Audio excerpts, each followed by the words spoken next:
France Bleu Poitou, côté expert. Il est 9h29, l'heure de votre rendez-vous côté expert, et en ce vendredi matin, nous allons nous intéresser à nos toutous. Même si les chiens sont de véritables compagnons qui nous donnent beaucoup d'amour au quotidien, il arrive que nos chiens deviennent de véritables pots de colle. Impossible de partir seul, des bêtises à la maison. Comment faire pour leur faire comprendre que l'on ne peut pas être constamment avec eux? Olivier Lotte, comportementaliste canin, va nous éclairer ce matin. Si vous avez la moindre question, 05 49 60 20 20.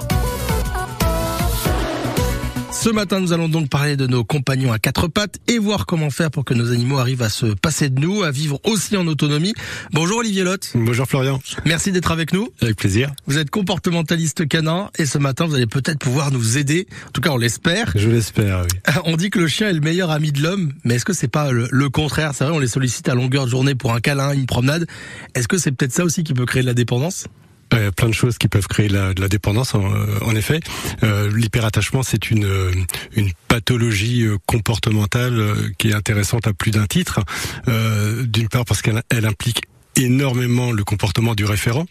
Donc on va devoir travailler avec le maître du chien, celui que j'appelle le référent.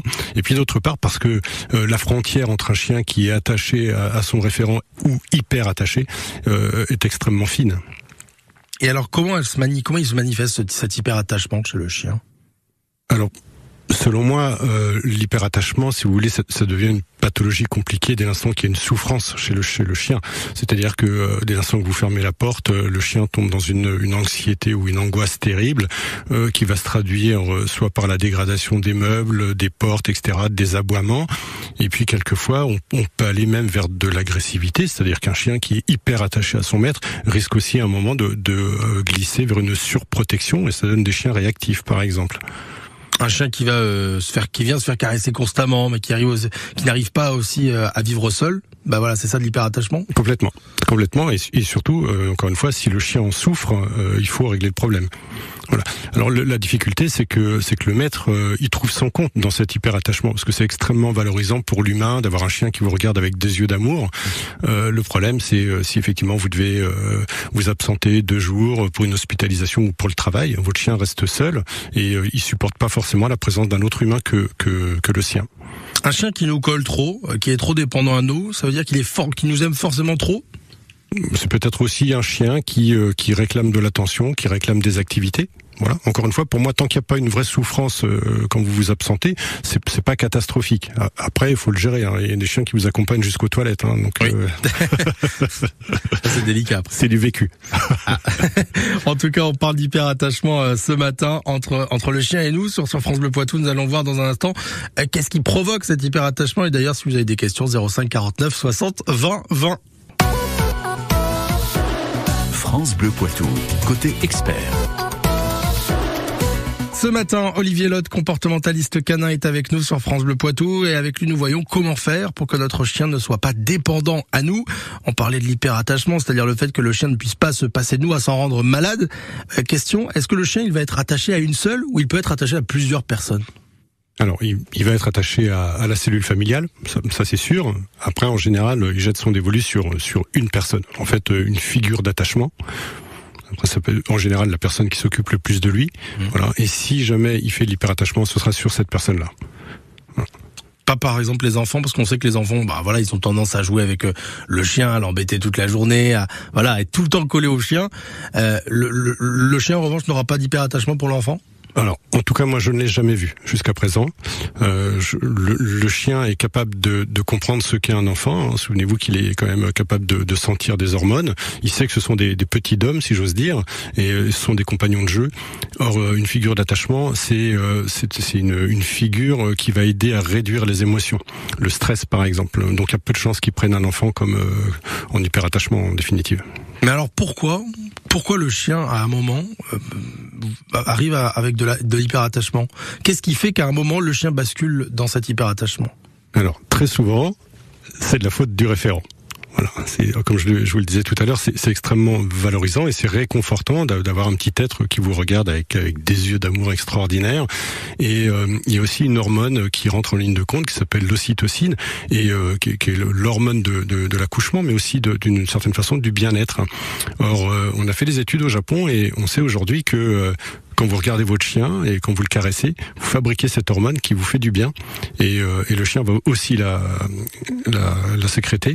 Et de cette façon, en fait, cette hormone, elle inhibe une autre hormone qui est l'hormone du stress. On connaît l'adrénaline, mais là, il s'agit du cortisol. Et donc l'ocytocine, si vous voulez, va réduire le taux de cortisol et donc va faire du bien au chien et au maître. Donc typiquement, vous regardez la télé le soir, vous avez votre chien qui est pas très loin, vous lui caressez l'oreille pendant 1h30, 1h40, vous êtes en train de créer un hyperattachement. Sans même faire gaffe, en fait. Ouais, sans même faire attention. Alors qu'il serait préférable d'essayer de faire grandir le chien et puis de l'envoyer à son panier, de manière à ce qu'il prenne un petit peu de distance en définitive. Vous allez dire, le simple fait de regarder le chien, Alors c'est ce qui ressort de cette fameuse étude japonaise où on a étudié 2 groupes de binômes et en effet certains ne devaient pas regarder leur chien et puis les autres devaient regarder leur chien et on avait testé le taux d'ocytocine avant l'expérience et après et visiblement entre-temps ils avaient sécrété cette hormone. Voilà. Est-ce que l'âge du chien peut jouer sur l'hyperattachement qu'il peut avoir pour nous? Genre un chien, est-ce qu'il agira pareil s'il est adulte que s'il est chiot? Alors je suis pas sûr, je pense que c'est aussi fonction de son passif. Alors effectivement, un chiot qui quitte sa mère, qui sort de l'élevage, qui se retrouve un peu perdu, risque de vous prendre comme figure d'attachement. Maintenant, un chien qui vient d'un refuge, effectivement, il y a aussi de grandes chances qu'il s'attache à vous, même s'il a 6, 7, 8 ans. Et est-ce que la race du chien peut aussi interférer là-dedans ou pas? C'est possible, au même titre que son tempérament. Mais clairement, par exemple, des chiens dont on dit qu'ils sont primitifs, des chiens qui viennent d'Asie, par exemple, ce sont des chiens qui sont moins tournés vers l'homme. Donc on a moins de chances d'avoir de l'hyperattachement. Mais encore une fois, ça va être fonction du comportement du maître. Ouais, donc toujours, on en revient toujours au maître. Si le chien est comme ça, le maître y est pour quelque chose. Et particulièrement pour cette pathologie, et c'est ce qui est intéressant, parce que dans le métier de comportementaliste, vous allez être obligé de comprendre la famille, d'aimer l'humain, de faire évoluer la cellule de vie, et puis d'expliquer des choses sans vexer personne dans la famille, quoi. Et comment ils réagissent les gens quand vous leur dites, le chien il est comme ça à cause de vous? Alors, je le dis pas aussi brutalement. Oui. Mais en général, c'est lié à une personne dans la cellule de vie, et il est fort probable que le conjoint dise oui, tu vois, je te l'avais dit, tu fais pas comme il faut, etc. Donc voilà, vous avez presque un rôle de psy dans la famille, c'est assez amusant. En tout cas, on va voir comment faire, comment peut-être expliquer au chien le fait qu'on doit s'absenter et donc ne pas le prendre avec nous. Que faut-il faire pour que l'absence se passe bien? On voit ça dans quelques instants sur France Bleu. Aujourd'hui, Olivier Lotte, comportementaliste canin, est avec nous. Il nous donne quelques conseils pour lutter contre l'hyperattachement que notre chien peut avoir envers nous. Et on a une question de Muriel de Poitiers. Bonjour Muriel. Bonjour à tous. Alors votre chien, il a une petite manie, c'est il mord les pieds. Alors mon chien, c'est un big, il a 2 ans aujourd'hui. Et mon mari, c'est son maître, c'est son dieu pour elle. Ah. Et moi, par contre, elle est très gentille, mais à un moment vers 6 l'après-midi, elle me mord mes pieds. Elle me mord mes chaussures, et elle ne veut pas s'arrêter. Ah. Alors, je me suis dit, déjà toute petite, elle le faisait. Dès qu'on l'a eu, alors on l'a eu à 2 mois, elle faisait ça. Qu'est-ce que ça veut dire? D'où ça peut venir? Alors, bonjour madame. Bonjour. Alors, je suis pas sûr qu'on parle ici d'hyperattachement et il faudrait creuser le contexte pour comprendre ce comportement parce que visiblement je suis pas certain qu'elle défende votre mari. Est-ce que à quel moment exactement le beagle décide de vous mordre? Est-ce que c'est pour jouer? Est-ce que c'est pour attirer l'attention? Est-ce que vous n'avez pas renforcé ce comportement quand il a commencé à le faire quand il était petit et maintenant il sait que vous allez vous occuper de lui s'il le fait? C'est plutôt dans cette direction qu'il faudrait creuser selon moi.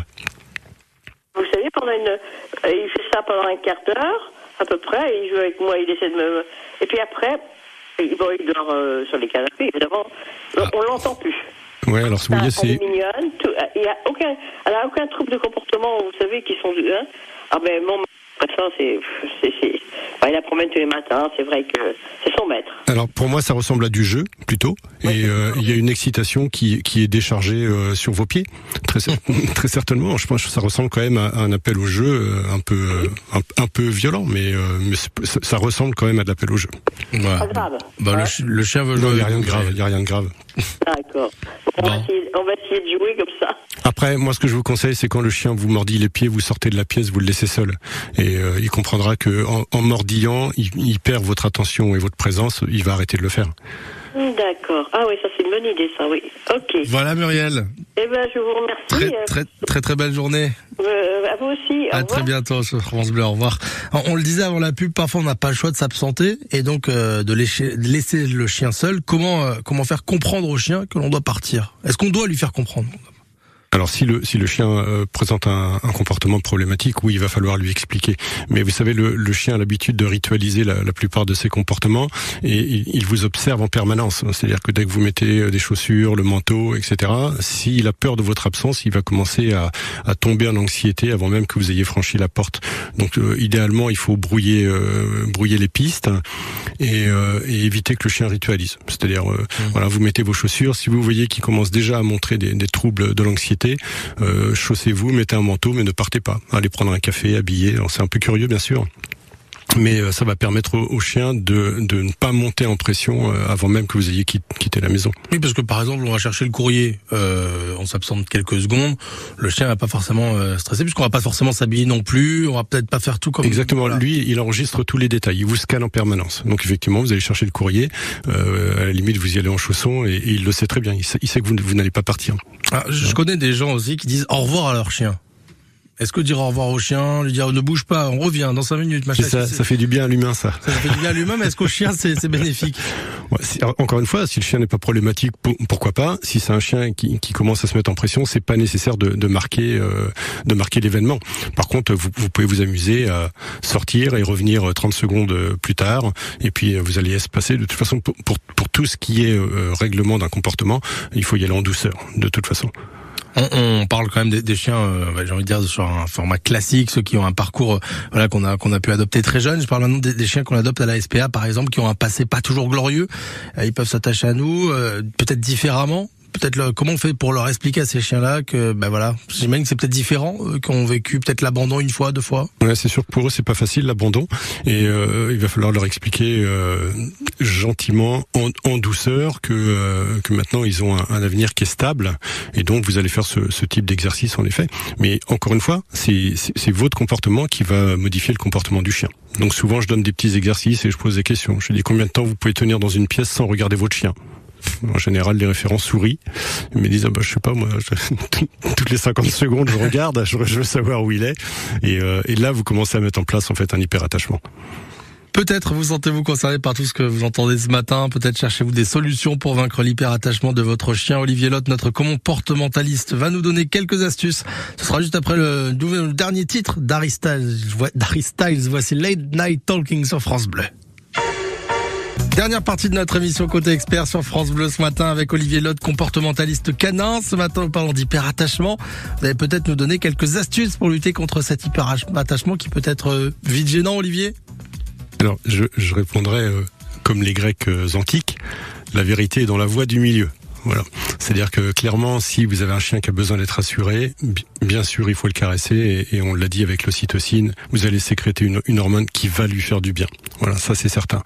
Maintenant, plus vous allez vouloir rassurer un chien et plus vous risquez de faire monter son anxiété. Et là, pour le coup, ça va être dommageable. Donc, un chien, je l'ai dit tout à l'heure, vous regarde, il vous scanne en permanence. Si vous êtes calme, si vous n'êtes pas stressé, il va se calquer sur vous.